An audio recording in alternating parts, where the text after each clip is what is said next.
Welcome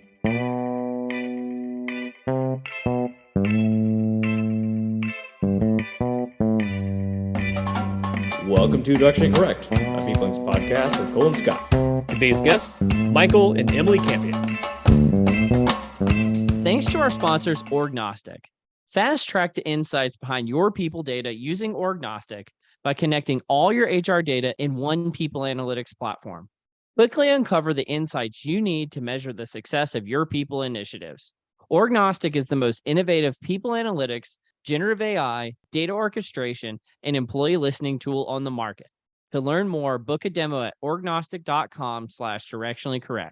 Cities, but went to Seattle then for the first time. I love it there. That's really cool. Yeah, it's different. I grew up in the South, and the people here are different, but it's absolutely beautiful. And it's struggling to get out of the 70s here, out of the 60s. Pardon me. It's barely touching the 70s. Okay, so in a very stereotypical move, I've been watching a lot of those documentaries on all the killers along the West Coast lately, Okay. and they were As one does. That's why it was all in the 70s, Bundy and all in the 70s and in Washington. And I'm like, man, I don't know if I really fully appreciated what was going on in the 70s on the West Coast. I think Scott meant the temperature, but I may be wrong. Well, there are people still. Okay. There are people still stuck in the 70s here. Don't get me wrong. But We're definitely starting the episode right there. See, this is where my mind is. I've been watching all of these documentaries. I'm so sorry. Terrible.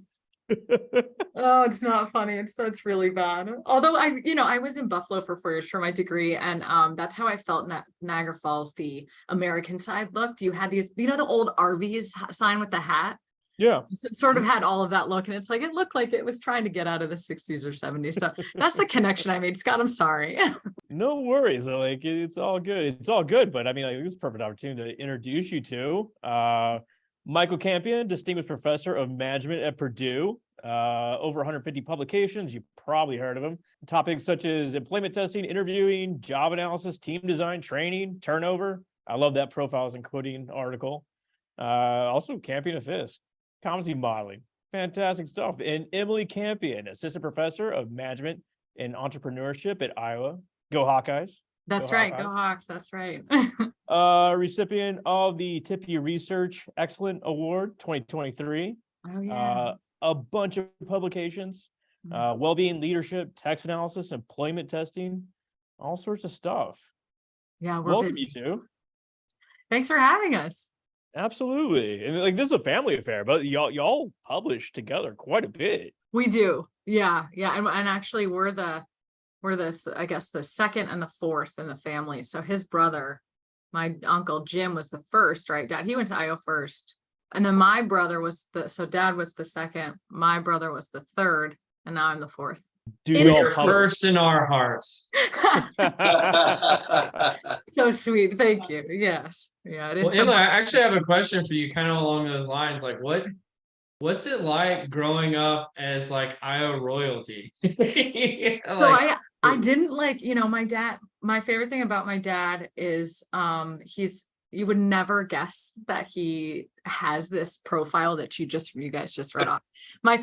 I always try to explain to it, I remember we were having lunch one time. That's what we always did, is we always had lunch during the week. We would have lunch every week when I was younger. And I remember one time I was standing near campus at a restaurant waiting for him, and he walks up with a shirt that's a button short sleeve from the 80s, speaking of early time periods. It used to be red, and now the stripes were pink and worn. He had his, tucked into khaki shorts with white socks that go up to his ankle and closed with sandals from and to add to it, he's got a plastic bag full of a grocery bag with an apple and pretzels and all this stuff, all this health food.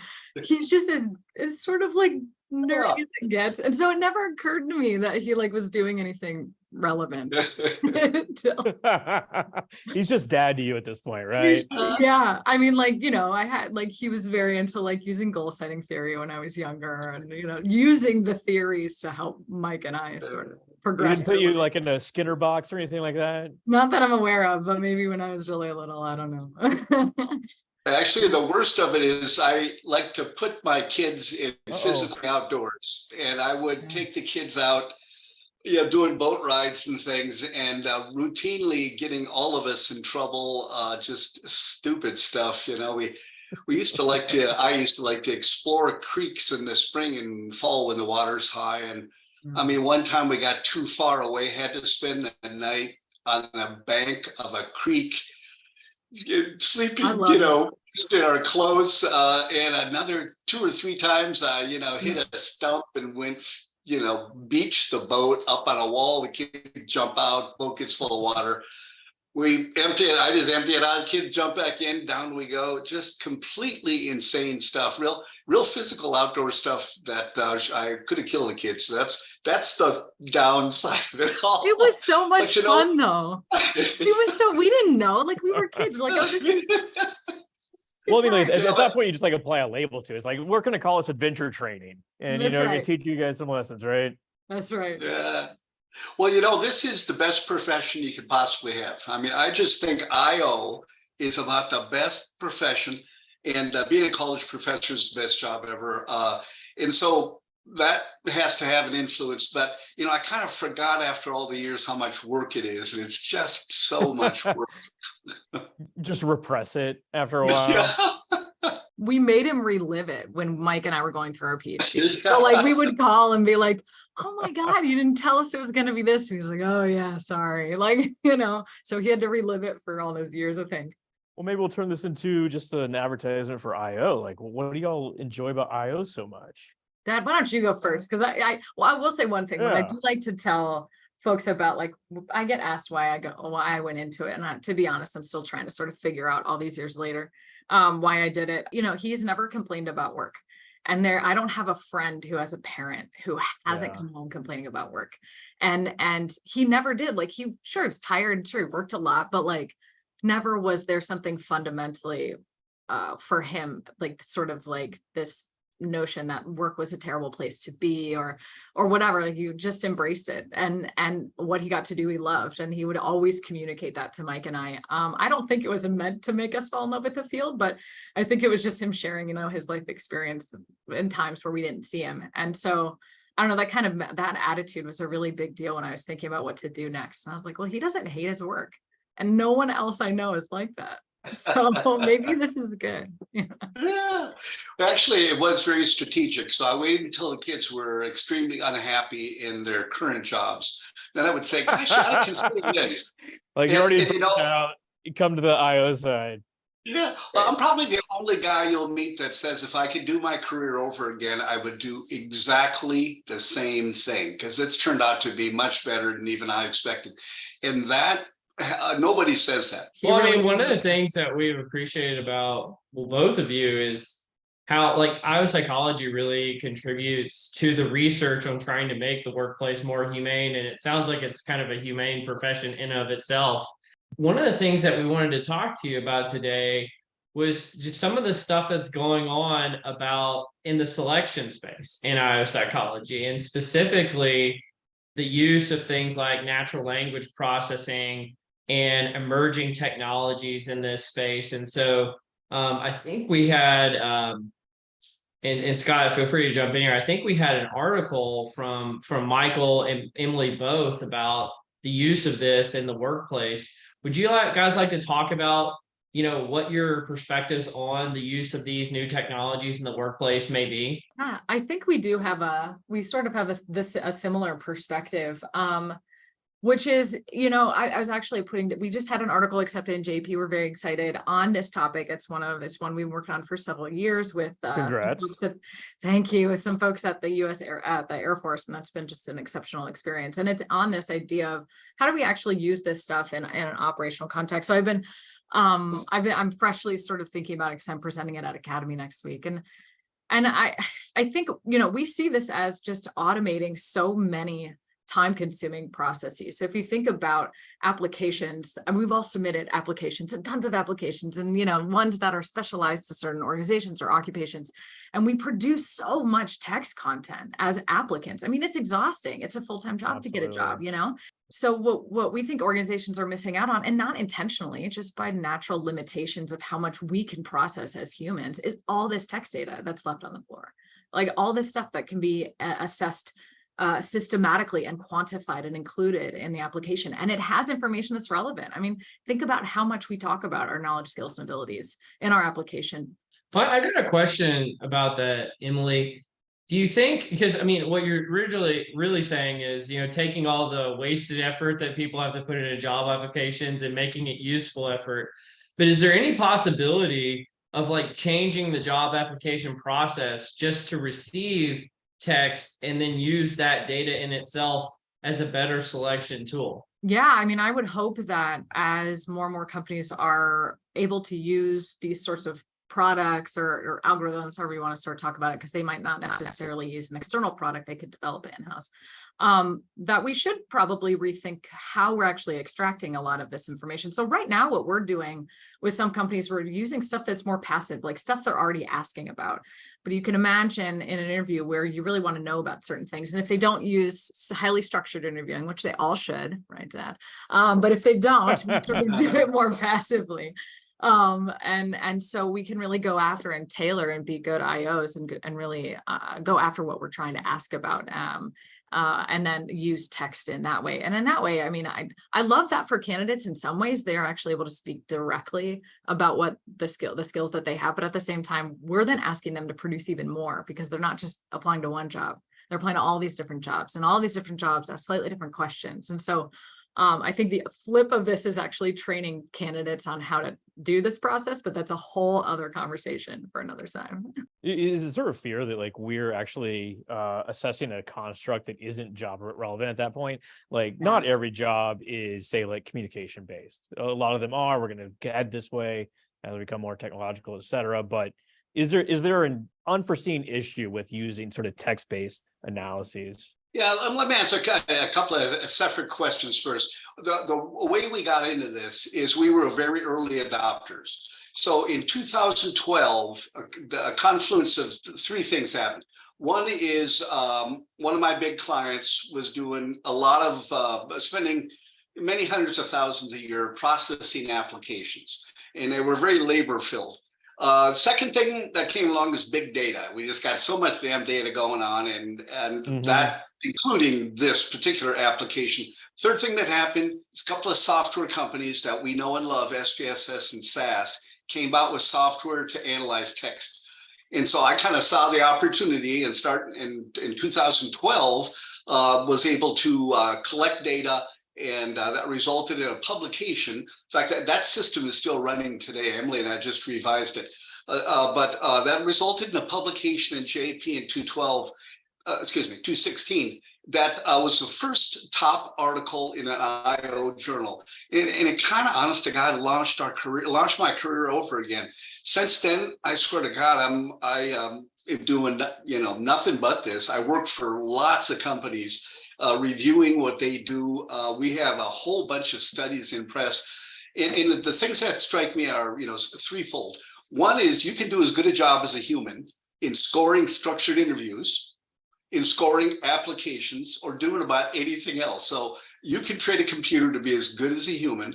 Second is it reduces adverse impact. So the piece we just got in JP that we're so proud of is that we were able to increase prediction above, wonderful mental ability tests that the military already has and has, been doing really well for 50 years, and reduce adverse impact at the same time. How often do you ever get to increase validity and reduce adverse impact? Usually it's this trade-off. You get one or the other, but not both. Most people don't get either.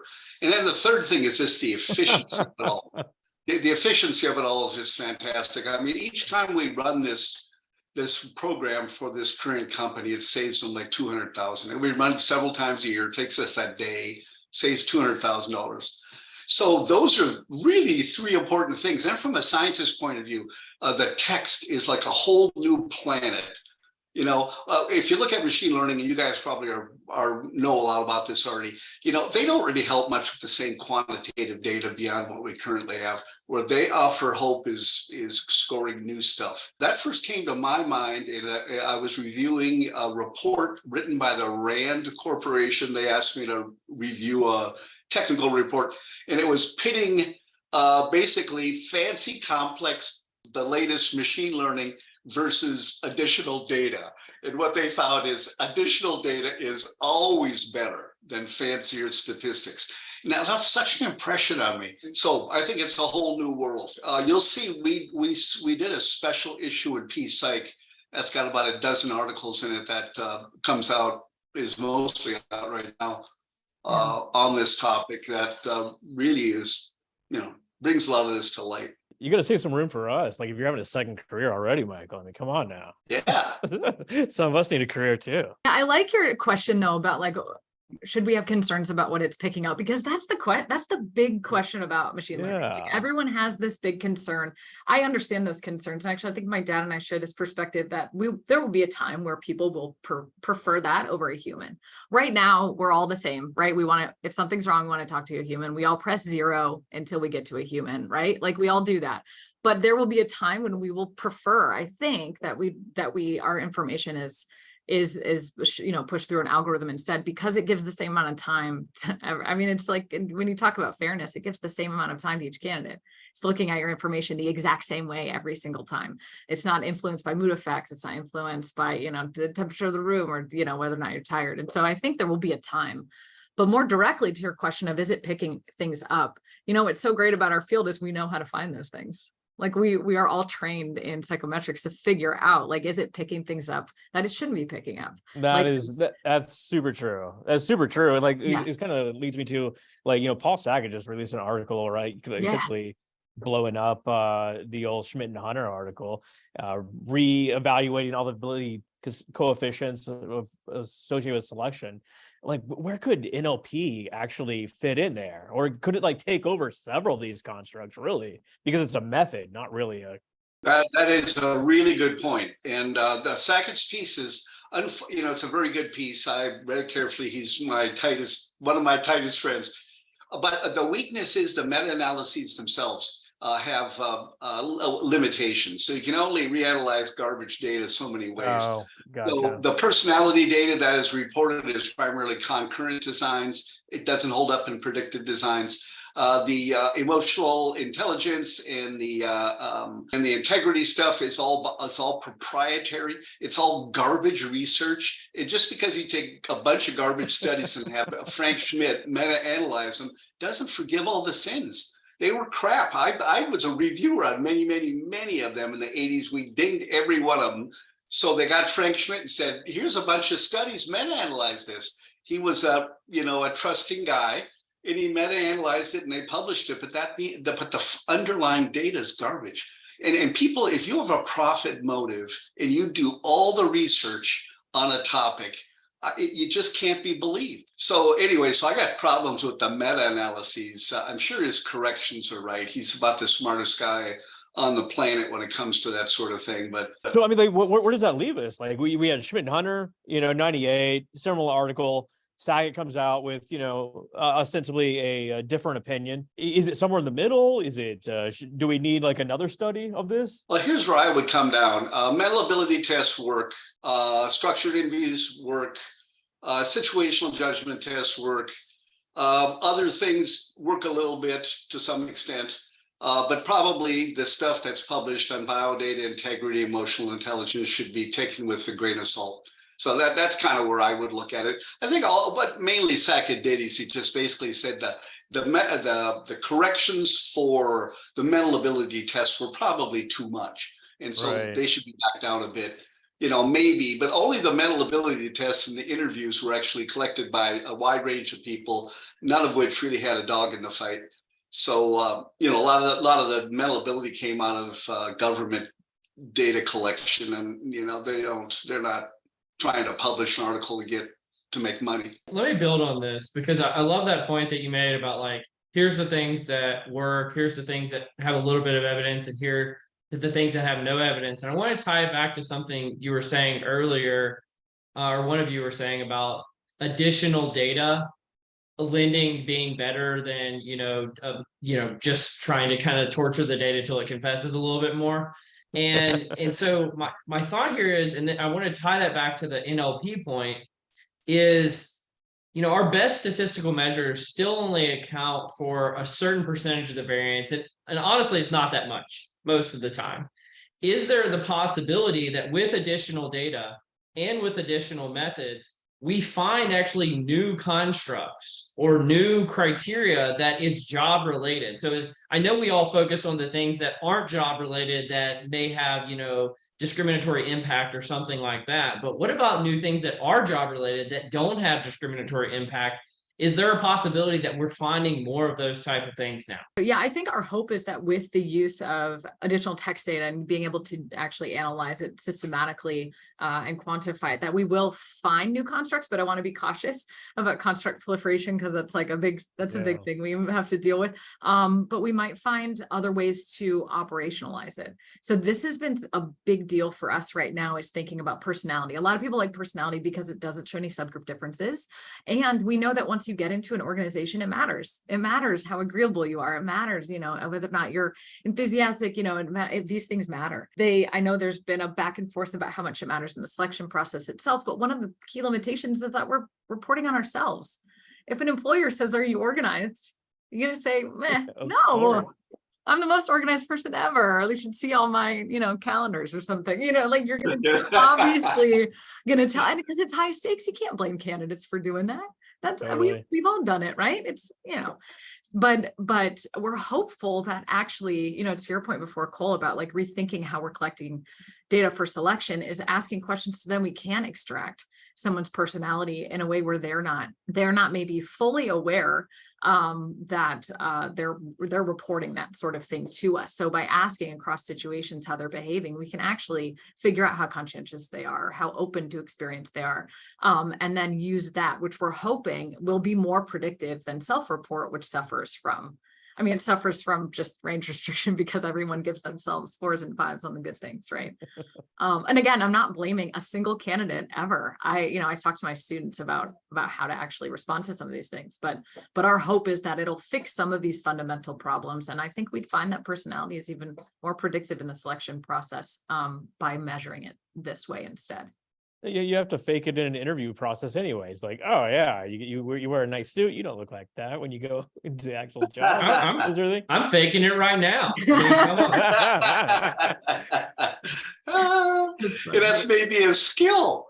It's a skill to fake things well. It's a cognitive ability test. Like you have to be able to fake it and just to show up that way. That's right. You got to know. So to your point, though, I think the use of text will allow us to discover constructs that we were unfamiliar with before.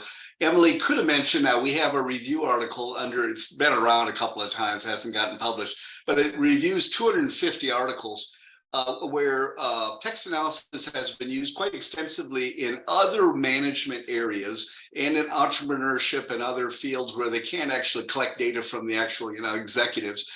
And so it's been used for years and years, and much of it to discover new constructs in the area of OB and others.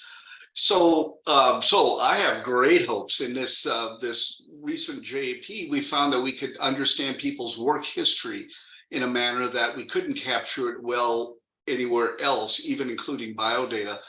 So, it's an alternative method. I think multiple choice has some adverse impact that it doesn't need to have, aside from what it measures, because it, so puts people in a box. You get 4 choices. And if you can express things the way you think about them, that might be just better. Well, another thing we do in this paper that I'm really excited about is actually trying to find ways that people are gaining skills outside of formal work. So I think when we typically think of a resume, we think of what your formal work experience is, but we do have some research that suggests what you're doing outside of work, you're also gaining skills. So you can imagine, like some of them, because of the military context, they're Eagle Scouts and things like that. You're learning skills when you're going to something.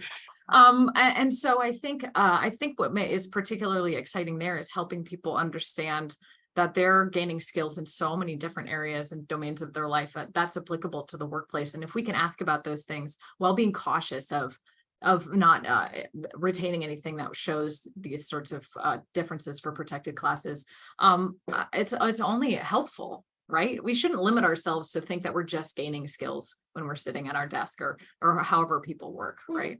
Think about the selection process too. Like it totally gets streamlined. You could increase the flow of candidates, much easier process, increase candidate satisfaction just by asking them a few questions. You don't have to like answer a long assessment, this sort of thing. Yeah. Yeah. So, a very practical example is a mental ability tests have adverse impact. Interviews do not. Interviews are too expensive to use with huge numbers of candidates. But if you can automate the interview, you can use the interview as the first stage, an automated interview, computer scored. It'll have less adverse impact and the same validity. Talk about a cool gain. I mean, that's just life changing. We've been, wringing our hands for 20 years. How do we get validity and adverse impact? And now we finally got a chance to make a gain there. And that's, to me, at 70 years old, I am so stoked up. I kind of wish I could start my career over again, because this is going to change. This is going to change everything. What are you going to do, Michael? Have a third career renaissance? I mean, come on. I bet years from now, when we look back, we'll say artificial intelligence had an impact greater than meta-analysis. I'll just bet you when we look back at this, when you guys look back, I'll be long gone. But you'll find this to be one of those just pivotal points in our profession. He's so much fun to talk to about this, because literally this is what I mean. But this is how he talks about work all the time. It doesn't matter if it's structured interviews. It doesn't matter if it's SJTs. Like, how can you not be excited about our field? No doubt. Let's talk about work a little bit more. But you want to step into the confusion matrix? What is that? Yeah, I saw this. What is that? it's an avenue for banter, just to learn a little bit more about y'all, So, hey, how about this one? Do you have a morning routine at work? And if so, what's it like? Oh, at work. Dad, why don't you go ahead? You're more structured than I am. No, my very boring. No, very boring. Just get right to work. Drink a lot of coffee. I mean, that's what you have to do, like publish that much, I imagine, Yeah. During the summer, I got to tell you, I work 7 days a week. I work all the time, always have. And during the summer, I'm working at Lake Cabin remote, but it ain't so bad because I don't commute at all. Don't have to come up to the lake. Don't have to go to the office. So I get about a day back. So, I'm up and I'm at my desk at 8. I work several hours. I do a big physical workout, eat a huge lunch, several more hours of work. Then, I'll probably go for a boat ride and then a swim and then have a couple of drinks. And there's my day. Yeah. And at school, it's kind of the same, except I exercise at night and I go into the office in the morning. And that has been his routine my entire life. Nothing's changed. No, and I'm 34. It's been the whole time. Except living at the lake now, as opposed to coming up every weekend, has changed things a bit. I grew up in Minnesota, and we didn't have much money, but a lot of people had cabins, and so that's what left an impression on me. So I couldn't tell you the first thing about sports. I mean, I don't even know what the rules are for most sports, but I can tell you a lot about frogs and turtles and every other wild beast. What about you, Emily? Do you have a routine at work? Nope. No, just not whatever. At all. No, my cats wake me up, so I feed them. That's how I start my day. And then if I don't feel like coming in, I'll sit in my pajamas most of the day at my desk. But I came into the office today because I was like, this is a better academic background than very having professional. apps usually right here, so yeah. These are my favorite confusion matrix answers, when somebody's like, nope, just disregard the question. Sorry, not answering. Well, what about you guys? Do you guys have like strict routines, or are you more like me where you're like sort of whatever works in the moment? I'm gonna guess Cole is more he's a taskmaster. He's on it. Me, like I have a fairly consistent routine. Like I'll roll into the office about 7:45 or 8. That first like 30 to 45 minutes is planning the day, checking emails, hoping no one actually sent an email overnight, this sort of thing, and then kind of getting into like whatever sort of activities I need to get into for the day. But I have blocked my like 8 o'clock to 8:30 time. Like, no, we're not going to do that early morning meeting sort of Good for aspects. Yeah. I kind of have like a rotation. So I got first thing in the morning, I either wake up and go for a walk with my wife, go for a run by myself, or lift weights. And it just kind of goes on a 3-day rotation. Then after that, get the kids ready, send them off to daycare, and then start work. Pretty basic. Nothing exciting happens in the morning once you're over the age of 25. Well, Emily, since you didn't know what the confusion matrix was, I'm going to assume you don't know what the nerdery is. But would you and Mike like to join us in the nerdery anyway? Yes. Who wouldn't? No, yeah. So what better way to start off the nerdery than let's talk about fraud a little bit. So first of all, I want to give this guy some credit because apparently a student at Stanford that works for their student newspaper did some research and digging into the university's president, which led to a domino effect of a series of compounding things that the president has actually left the university for academic malpractice, probably over a decade before, I imagine. But the title of the article is Stanford President Resigns Over Manipulated Research and Will Retract at Least 3 Papers, some of which were in Science, in Nature. So the premier journals in our field, some dealing with Alzheimer's disease and like things that are going to turn Alzheimer's disease on its head, when in reality, I guess the crux of it is, and I'm not sure I really understand this because it's not my academic discipline, but it's saying that maybe they doctored some of the image research that was being done in the neuroscience field. I just see this sort of as being a slow moving trend. So a few weeks ago, we talked about this behavioral science professor at Harvard who had ironically literally written a book that said, here's how, like, you have to cheat to get ahead in the world. And then found out that she was cheating. Really? And yeah, I'm not kidding. Like, this was like the subtitle of one of her books. And so like, I see this, and I don't know, both of you are in academia. What is like, and we've had, folks like Marcus Credea on the podcast before. He's talked about, I think he even said like something like a third of academic research is just junk science or something like this. Just made up, What's going on here? Is there a trend going on in academia? And can you talk about it? Because I mean, these are pretty high profile cases at some premier institutions.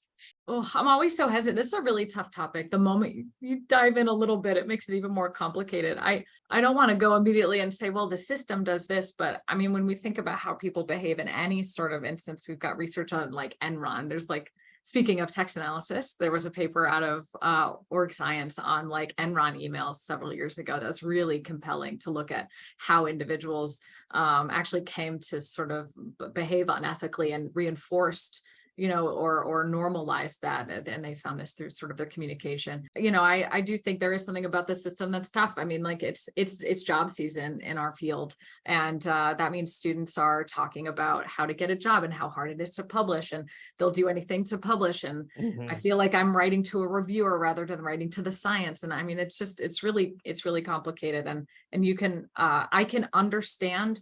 This is really delicate to say because now everyone's going to think that I've cheated. I can understand the motivation to you got to get published. Exactly. I mean, I always think about the famous Charlie Munger quote, you show me the incentives and I'll show you the outcome. Right. Yeah. And if the incentives are saying, I've got to do anything to get ahead, well, some people are going to cross that line, I think in fairness, like the Stanford president, the review board essentially said that he didn't himself fabricate the results, but he did reward the winners in the lab, people that found positive results.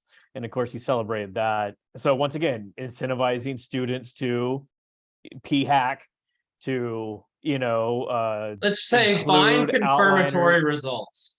Yeah. Well, who knows and how those communications went too. I mean, I remember being a student, it wasn't too long ago, and I never faced faculty who made me feel this way, like at all. But you can imagine that you're interpreting that as what you should be doing based on the reward an individual gets for doing really well. And you're seeing it as, well, I need to do this absolutely, and I have no other choice. And maybe that was never actually communicated. That's what makes so much of this so difficult, right? Like we don't know a lot of these conversations. We don't know what went through some of these folks' head. They have very real consequences and they should be investigated. But we're critical thinkers, right? Like we're all educated. We understand that there are going to be things in this that we don't understand. So kudos to him for stepping down. I think it shows good leadership for him to say, this was under my watch and I take responsibility. But I, we don't know. Yeah. It's so hard. Well, I want to dig into it a little further, just because something that Mike said earlier about like, can you trust junk science when there's a profit motive involved of like somebody who's trying to create like a selection instrument? They're going to be tempted to try to find something even if it doesn't exist. Isn't the same incentive structure kind of in place for the graduate student who's trying to get their first academic job? You know what I mean? Like, I feel like our science is being undermined so much by the publish or perish type of environment. It's creating a system of incentives that is probably leading to more of this than we would like to admit. I don't know, Michael, do you have any thoughts there? Yeah, I'm tuned in, but all I can see me nodding my head like one of those little head bobbing toys that people put in their cars. And I blame all the same stuff you blame. But also I blame the review process, because the reviewers, if you submit a paper and it's null results, they'll find reasons to reject your paper. And nobody really knows if you selective reporting. So it's kind of one of those things you can get away with. And then worst of all, the reviewers say, well, that hypothesis didn't work. Why don't you get rid of that one? And, this looks interesting.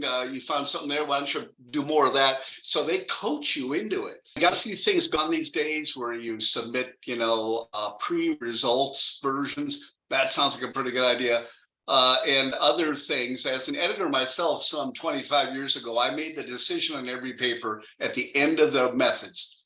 And I feel very proud of having done that. So I didn't look at the results and try to adjust to make the article sound just perfect. Like they set out to find this, they found exactly what they wanted to find. Everything turned out, it was a beautiful day in the afternoon, and it was in Iowa and all of us are wonderful. That's not the way research goes. It's lumpy, it's gorgeous. And I don't give a shit about harking, because usually you don't understand the literature really well until you get the paper done anyway. So hypotheses are just a way to frame it up. What they ought to do is reflect the state of the literature at the time you did the study accurately and your conceptual contribution.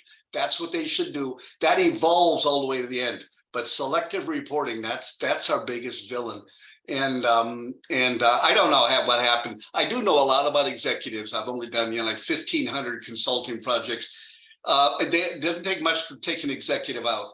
If you get them on some little thing, they might forgive you or I. But with an executive, it just creates so much embarrassment. It's just not worth the fight. So many of them just say, F you, I'm out of here. And they just quit. And that happens a lot. I know unpopular professors, they step over the line a little bit. And that's the easiest way to get rid of them, as opposed to trying to manage your performance problem. You wait till somebody violates some little rule, then you get them on that. So kind of the same thing is often going with executives. So I don't know enough about that one, but selective reporting is a problem. But we do have, I have some AEs, and when you and I did our special issue, we were very intense about saying, we did have to make our folks cut a lot because we combined a bunch of studies into 2 papers. And so we just use the online supplement, right? Use OSFs, use online supplements, put everything in there. We need those for metas anyway, right? It didn't matter when we were editing, like if it didn't really show something, that wasn't a big deal. But if the study design was strong and you didn't find something, that's fine. And I have an AE at a journal right now, and they are very intense about saying, it is not about whether or not something comes up significant. That's not the point. The point is, I want this sort of description, and you just haven't really told me enough. And this is wonderful AE, and I'm so grateful for that, because we were concerned, and after an R&R, we found not really big results, right? And it followed theory, it followed what we were supposed to do. And this AE was like, that's not what I'm concerned about, but you have, having a strong study design is what matters. So you do have a lot of these good actors in the review process, but that also takes us to how do we then train our students to be good reviewers? so they don't commit this mistake, right? And that's what I say when it's like the system. It's so easy to blame that because it's faceless, but I mean, a great review team when you're with it. Speaking of the system, like we got this other article, an A is an A, the new bottom line for valuing academic research by Guinness a couple years ago. It's dovetails very nicely with this article that Cold's presented. So there's increased pressure to publish in A journals. It's the bottom line for valuing academic research. So faculty recruiting panels often discuss how many A's a candidate has, but there's less conversation around the intellectual value of the actual research. So there's pros and cons of this. So the pros, it becomes easy to evaluate people. You got clear criteria, clear objectives, easy to assess salary and whether someone's should be hired, this sort of thing. But it also is negative. So you get this like journalist fetishism and no thought to how it will improve the actual IO field. Questionable research practices, as we just like kind of talked about, and can expand on some more, and proliferation of multi-author papers where everyone wants to get on board. So I mean, are it's hard to publish. Yeah, absolutely. Do you build these huge teams? Yeah, and actually here at Iowa, they have, if you've published with someone more than a couple of times, or if you're on you're fifth or sixth author often. This is something that comes up, and they solicit co-author letters about your role to try and combat some of that, to get a better sense of what you're doing. And so the schools are tuned into this and trying to better understand it. Yeah, I love Herman's work. He always does what we don't want, which is hold up a mirror to our field and say, are we sure we're doing what we should be doing? Yeah. Let me comment on that, because I have very strong views. I have been, at Purdue for 38 years and have been on the promotion panel, where we all get together and vote on people ever since. And here's what happens: if you don't use clear criteria like counting A's, then every kind of subjectivity enters in. And it's literally, people will advocate for friends and relatives. So yes, it's very limited to count, but it's a system that has objective rules, and it's better than any other alternative. So we have a strict rank order of what the top journals are. You get a certain number, you pass the bar.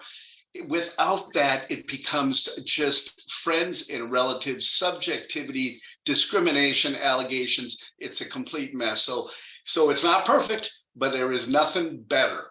And after 35 years of beating my peers at Purdue, I got every area in the school has a clear number. How many, and usually that includes how many should be first authored, and a limited number of journals, your very best journals. Now, there might be 30 other pieces, but that's the best of a lot of evils. Otherwise, you have too much subjectivity. And so that's a highly experienced academic's opinion about that. And so take it for what it's worth. It may sound terrible, but honestly, it's not. And the other thing is, everybody wanting like hell to publish. That is so, what are we complaining about? Christ almighty, 30, 40 years ago, nobody published a damn, and the field hardly progressed. Now everybody wants to publish, and the field is moving together much faster. So I'd say, I think things are wonderful rather than terrible. Thank God everybody wants to publish. Well, let me jump in here, because I think it's an important point to call out, because I really appreciate what Herman Against is doing. I really appreciate people like you, Mike, and Emily, who are publishing really practical things that matter, that bridge the science practitioner gap. I think kind of the real net of this, or the takeaway that I see, is I wish we could find a way of not just rewarding for being in an A journal, but for being in an A journal that's doing something that gives back to not just the science, but the practice. And so you find like whole sub-disciplines that are in the top journals of things that are smuggling in nothing that has to do with practice. And people realize they can make a whole career out of publishing things that don't matter to anything.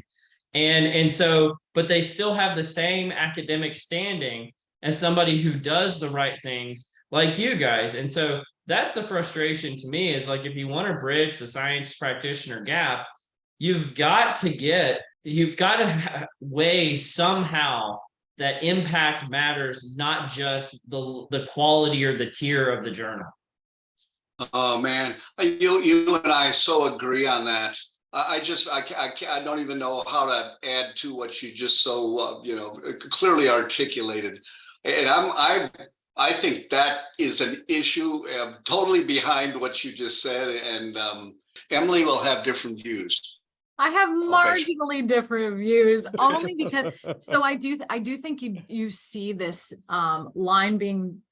I should first say I identify first and foremost as an HR researcher, and if I could go and do it again, I would get a master's in IO first, and then whether or not I would end up doing a PhD in IO versus management is I don't know the answer to that, but I did one in management, and so I do see some value in some of the things that I think some IOs would say, hey, this isn't really practical. For example, I study things like identity conflict, and I think it's so much fun to think about that sort of thing and how people manage that at work. But I know there are plenty of people who would say that's not really that important. And I get that too, because what's more important to companies? Selection, getting the right person in the door. They don't care about your identity. They want to know you can do things. I do understand why people get frustrated with that side of it. And I do think we have a very big problem, particularly at Academy, and I'm pretty vocal about this, and I should really be careful because most of my folks here are management, really hardcore management folks. I think we have a very big problem in management and trying to force us to think practice. I think we've gone a step closer by thinking policy. And Herman also has written about this issue, is like not just practical implications for organizations, but how are we speaking more broadly to social problems? And I do think sometimes that management scholars may have the skills more so than potentially IO. I don't know if I actually believe what I just said. But nevertheless, Academy, instead of maybe going this aggressive practice route, is how do we help people select? How do we retain and all of these sorts of things, which of course they do study those things, but they've gone this route of how do we influence and move things socially. And so I think that's maybe the management way of trying to go about it, understanding abusive supervisors, for example, maybe not as relevant to, or not hardcore IO stuff, but still relevant to the way that people experience their lives with dignity, right? And so I think, there's still value to it, but they're maybe not speaking to the same audience. And maybe that's okay. Maybe that's fine because IOs aren't maybe speaking to that. There's a place for both. And that's my diplomatic way of saying that because I'm sitting in a management school right now. It's a circular argument too. I mean, you get rewarded for publishing in A journals, and to do that, maybe you got to bend the rules a little bit, according to the Stanford professor, and we wrap his knuckles for having shoddy research. But yeah. And we, something we're dealing with on the management side, and that's really frustrating me because I don't have a solution, is accessing data sources. So on the HR side, when we work with companies or work with my dad and he has, a data set, it's from an organization, are there things we can't measure with it? Yes, but the study design is great. And it's real people actually working. We're controlling for a lot of confounds because it's one organization or, maybe several, but nevertheless, it's really well designed. Whereas on the management side, sometimes with what we're studying, we're using prolific, we're using not as much MTurk anymore. Again, maybe thanks to Herman, I think he's done some work on that too. Is how do we find these data sources? We're using Qualtrics panels, and I'm really concerned because a lot of those are attitudes, predicting attitudes, and we're putting a lot of trust in these panels of people. But the reality is that organizations, and I understand why, are very hesitant to partner. That's been a big thing since I've been here, talked to all my senior faculty about how do we get in with local organizations? They're it's tough.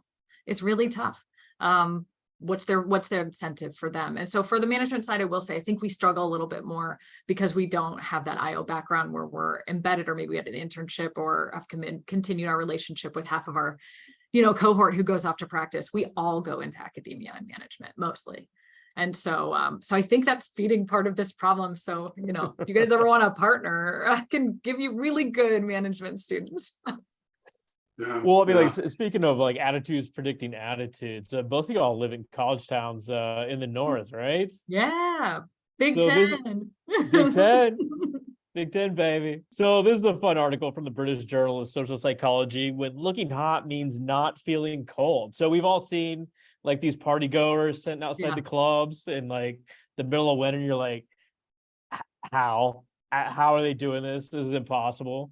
Mm-hmm. Well, this study proposes that self-objectification, i.e., do you think you look good, inhibits feelings of coldness in women. So they surveyed women outside of clubs, assessing their sense of self-objectification and how cold they felt in February, by the way. And the results show that women more heavily focused on their appearance did not feel colder when wearing less clothing. So listen, Scott, we put in the work, okay? We put in the work. We put on all the makeup. We got the clothes. We're not going to ruin it with a coat. Absolutely. So there you go. The question I have is, was this mediated by alcohol consumption? Like, they did test that. They accounted for alcohol in it, but I mean, like, there you go. Like, you think that they must be freezing? Maybe not. No, I actually, when you said that, it made me laugh. I was like, first of all, my dad's not going to know like any of this because you're not ever on campus. You don't ever see, this, you're never there late. But, and now I'm like far too old to be thinking about it. But, like I remember that. And I see it here sometimes too. Oh, yeah.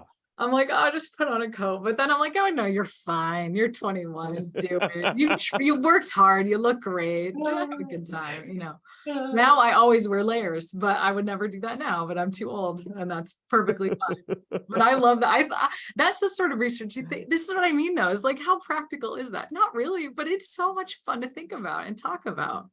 Well, yeah, it did give us something to talk about on the podcast, so that makes it practical in itself. Absolutely. Yeah, absolutely. I mean, so guys, did you deal with this in college? I mean, did you wear a coat or sweatshirt? I was never like a club goer per se. I know that's not necessarily the question, but boy, I'll see teenage boys walk around in basketball shorts year round in the snow, really. flip-flops. Mm-hmm. It's not, I don't think they're self-objectifying themselves by any means based on how they look, but they'll definitely bear the cold. That's for sure. Yeah. Yeah. I wasn't necessarily one to floss on people or something like that, but having a guy having a good jacket is actually a good thing sometimes. So I think guys can get away with more than the females can. I will say this study took place in South Florida. So I mean, like, how cold could they really be? Oh, come on. It's like 60s at worst there. I don't want to hear it. Yeah. So obviously they're fine. Have them come up to Iowa in February and tell me what it's like. Yeah. Well, this has been a lot of fun. You guys have been amazing guests. I think we've covered a whole lot of territory. So I'd just like to say thank you so much, Mike and Emily, for joining us today. Before we give you the final word, Scott, any parting words for Mike and Emily? Oh, Mike and Emily, fantastic having y'all, learning from y'all. Here, we'll make it true IO. Like, rate your experience 1 to 5. Are they anchored? Attitudes predicting attitudes right here. I'd like to say something, and that is to the point you guys made earlier. I think what makes our science work is we all give back. Everybody in PSYOPs, the greatest thing about PSYOP is we actually like each other. We all get along really well. We hang in there like a group. We go very high numbers to our conference. We're very different than other associations. And that's part of our beauty. And part of it is giving back to the science. And so in illustration is this thing you guys are doing. It's you don't just do this for fun, you're giving back to the profession, and thank you for doing so. That is just what we're all about at IO, and it's an example of what you were saying earlier, and I fully support it, and thanks for having us on. How could you not want to go into IO when this guy's talking about come on now? See what I'm dealing with every day.